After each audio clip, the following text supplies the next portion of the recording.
Welcome to the Marketing Stir Highlight by Stirista. This week we revisit some of our favorite moments captured this year so far on the show.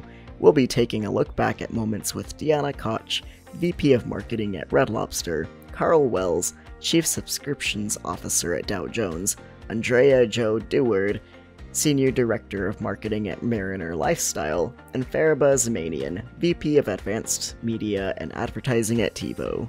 Give it a listen. Yeah, so our core audience is defined right now as Middle America, which is probably no surprise. But I will say Middle America is also kind of split for us as well. We look at our core guests, and we definitely over-index in what we call these quality traditionalists, which are, older, a little bit higher income. They're, potentially empty nesters or close to that at this point, and they've been part of our brand for a very, very long time. Those guests like our traditional food, our traditional classics, and they look for that and they expect that from us. And they expect a consistent quality of that over the years. But it's surprising, we do have a younger demographic that is finding our brand. And it's really exciting too, to start talking to this younger demographic. And especially as we've pivoted out of television into a more digital media mix, we're really finding cool ways to connect with those guests and bring them into the brand, which is really exciting right now for us. And Deanna, I wanted to focus on that because you mentioned some of the changes you made, a lot more digital. Yeah. What are some channels? This being the Marketing Stir, we love to get some of the channels out there that are working for you. Tell us about that pivot and what are the channels that you're marketing in currently? Yeah, so just one step back, we used to be a big broadcast TV advertiser. Pre-COVID, we would go into the annual upfronts and we would have a robust cable television buy that was supported by digital. And then we started to make changes to the brand prior to COVID. And when COVID hit, we went dark, like a lot of brands did. What we decided to do is pivot to be digital forward. And by doing so, we are placing our money into different channels, as you said. We recently completed a match market test where we were pressure testing audiences and channels against each other. And what we saw was that there was a lot of emerging channels that were working rather well for us and getting after those younger growth audiences. I would say right now, Facebook is still one of our strongest social channels. So we are in the Facebook, Instagram world. We do use a little bit of Twitter. We also have ventured into TikTok, believe it or not. And that's where it's really exciting to see some of those younger growth audiences respond. We go into Pinterest seasonally right now with the holidays coming up. We find that that's a great platform for party platters, gift card messaging, things that are a little bit unique to that platform. And then we still do a robust, programmatic buy as well as use email marketing. And then as far as online video, we are primarily in like a Hulu or a YouTube world with 6 seconds or 15-second ads.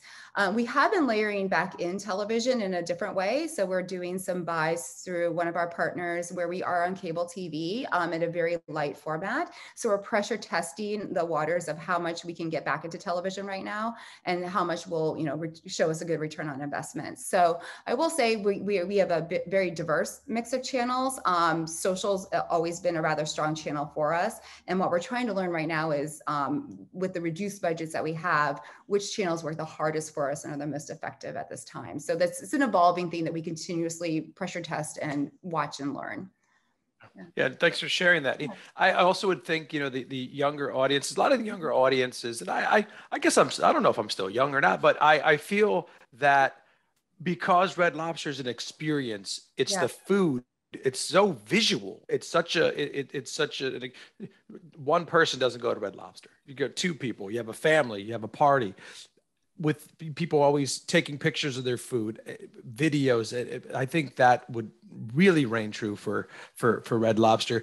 But my question really around that is, what are you noticing with the younger audiences? How are they doing it? It's friends. I remember taking dates to Red Lobster. I remember that was special. I really like someone. It's a Red Lobster moment. Yeah. Also, if it was a special occasion, you mentioned after church for you, special occasion with my family.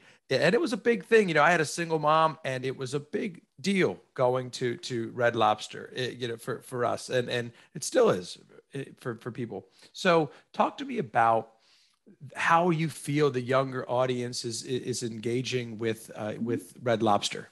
Yeah, so it's really interesting because there was this theory that we were doing a really good job talking to our core guests, but our core guests will only take us so far into the future. So we needed to start expanding that into younger audiences.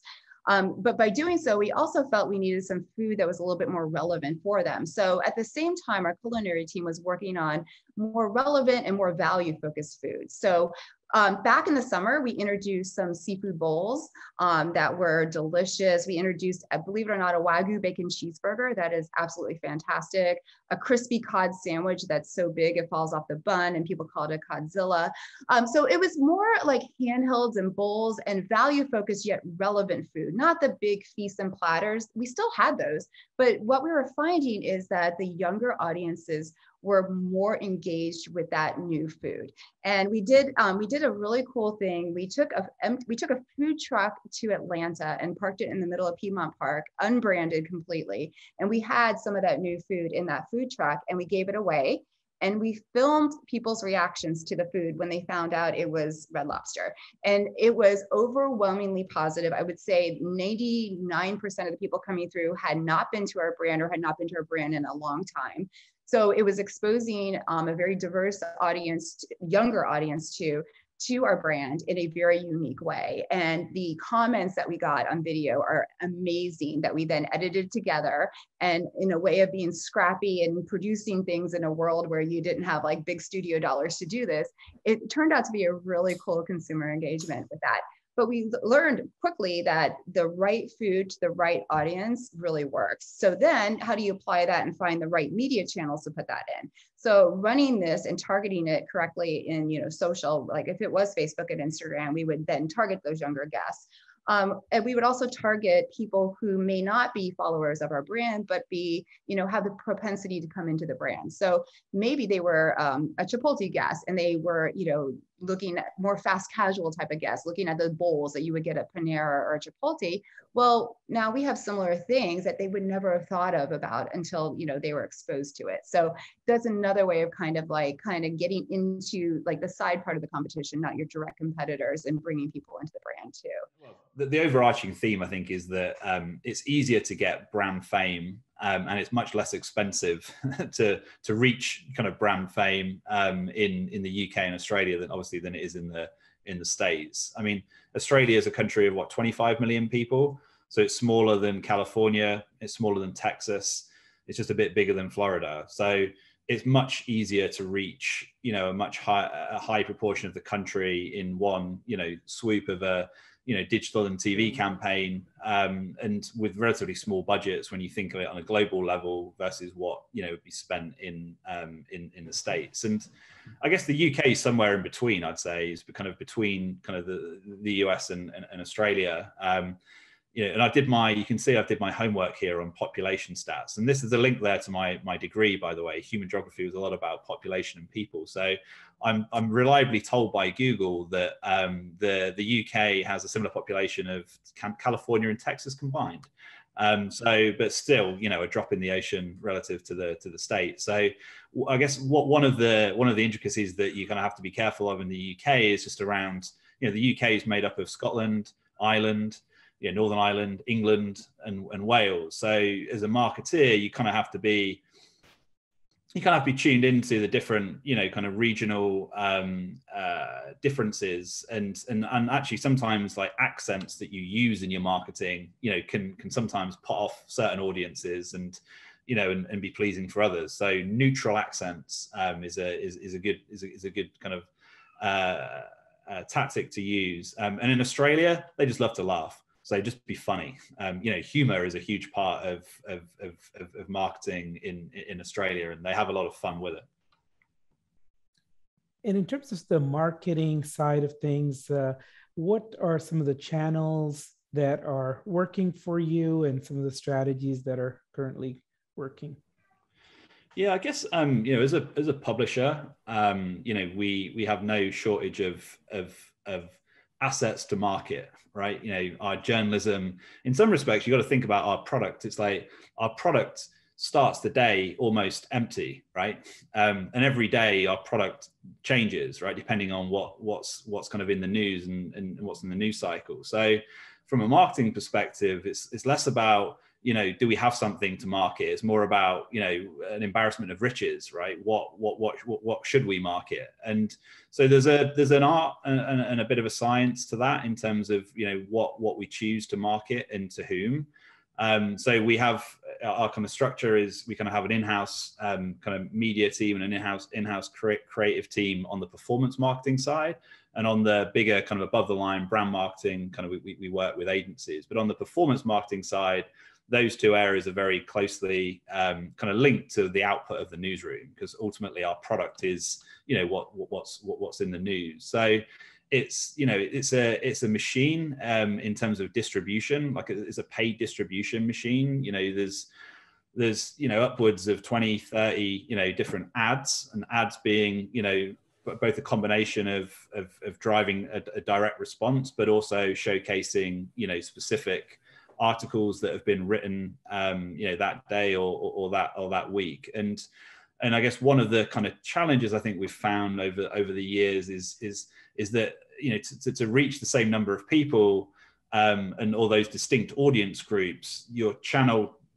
have to start to diversify. And I think the days of saying, you know, you stick Facebook and Twitter on a media plan and, you know, and a bit of YouTube and jobs are good, and you know, I think is changing, and there's much more, I think, diversity now in just within the social space of where people are showing up. And then you've really got to think about, well, you know, how does the brand show up in that environment? And obviously it's going to be different for TikTok versus Reddit versus Twitter versus YouTube versus Facebook.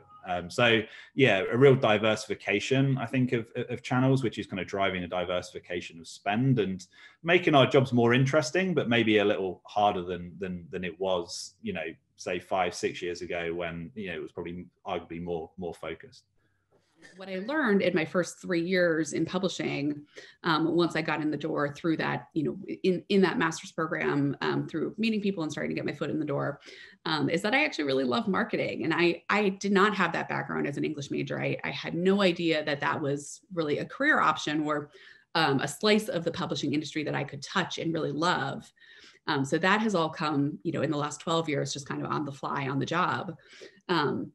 So my first job in publishing was a pub office assistant, which is, the pub office is a little bit like air traffic control. They're the air traffic control between all the different departments. They deal with the editors, the marketing team, the managing editorial, which are like the schedulers, the production folks. So they're the ones kind of making everyone work together, combining all the schedules, looking at the competition, looking at the schedules of other publishers.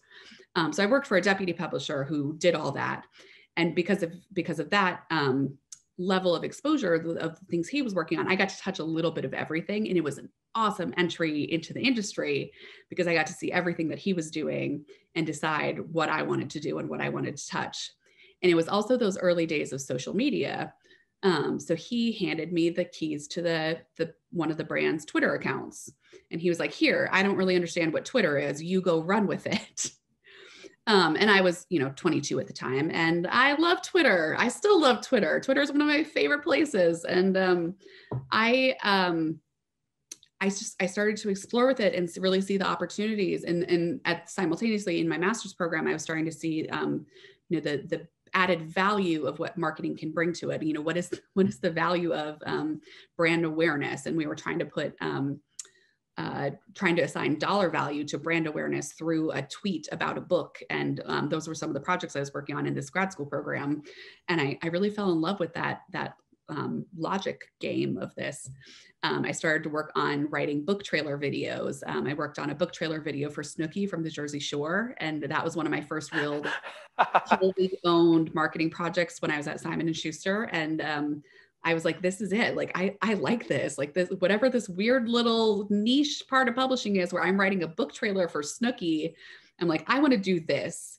And then from there on out, once I had that path, I was all self-taught. I was like, what can I learn? How can I teach myself marketing? I had that master's background then, but then I also started going to conferences and you know, how do I learn analytics. How do I learn how an ad dashboard is built? How do I learn, attribution and sales tracking on the back end? So a lot of that has just been really self-taught in the last 10 years. Once I decided that, this is it, then it's all been by the seat of my pants, and I love it. I think there's more excitement around our capabilities with our media player. So as I mentioned, we've got the Stream 4K, we've got TiVo Plus, for those that are TiVo subscribers, that really coincide with some of the pain points that consumers have and the things that they're looking for when it comes to video consumption. Finding what you want to watch, how you want to watch it with ease.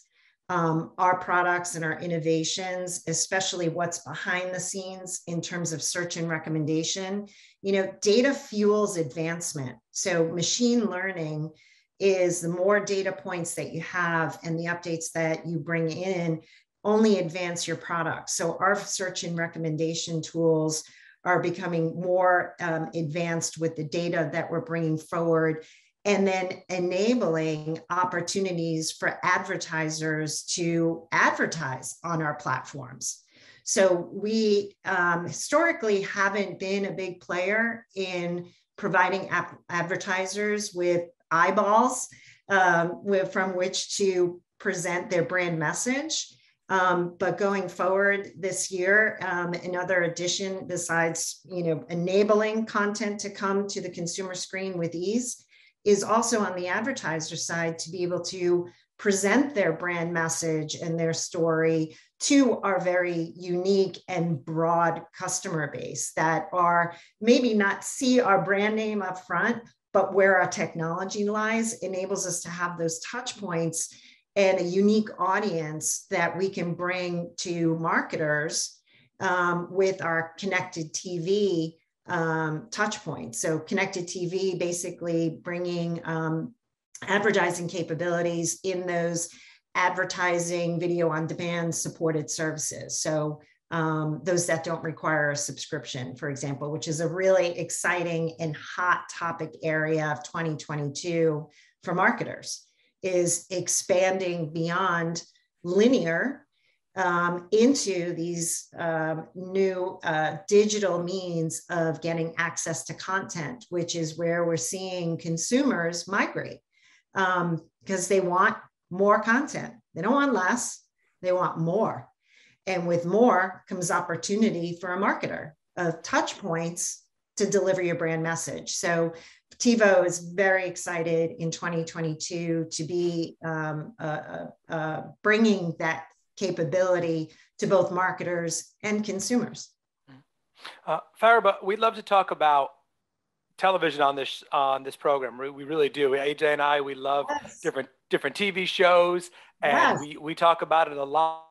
I would love to hear from you because I know TiVo does a biannual survey on video consumption trends, especially these last 2 years, right? People have been, I think, consuming a lot of television. What are some of those readings or findings, if you will, that have kind of shocked you from the last, few surveys? So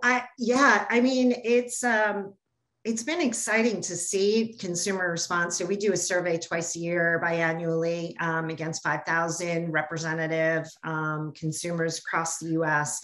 and ask them about their video consumption across a host of different areas. And so I'm going to ask you a question first, Vincent. How many subscription services do you subscribe to? So I probably subscribe to, I would say 6. Okay. 6 subscription services. Yep. And you probably would be surprised to find out that the average today now is 9. Come on. Yes. I'm below average. Come on. You're below average. Look at AJ laughing. I'm below average at the weight. You're below average. You're You'll never hear that term at a company party, Vincent. I'll never bring it up again. Thank you. Well, I'm about to go subscribe to 4 more and bring my average up. I give you motivation for your weekend. Thanks for listening to the Marketing Stir podcast by Stirista. Please like, rate, and subscribe. If you're interested in being a guest on the podcast, please email us at themarketingstir@stirista.com. And thanks for listening.